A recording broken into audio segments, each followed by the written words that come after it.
เป็นหมากไม้ที่กำลังสิสูญหายเนาะแต่สิสูญพันธุ์แล้วว่าเขาก็เป็นดอกเป็นก็เจ้าไทยลุ่งคือสุกเราอ่ะโอ้ดอกเลย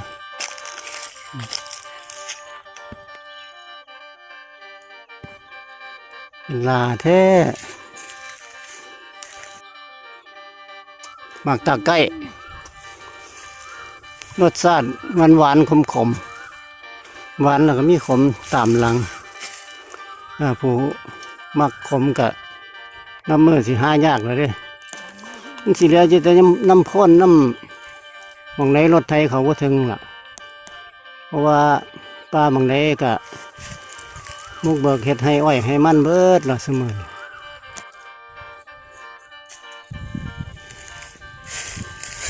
จากหน่วยบางดู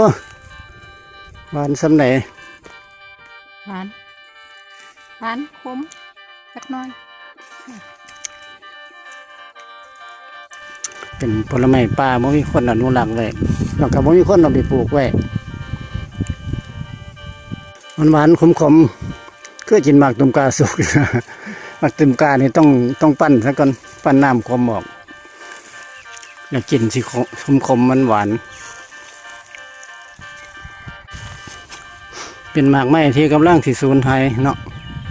แต่สิสูญพันธุ์แล้ว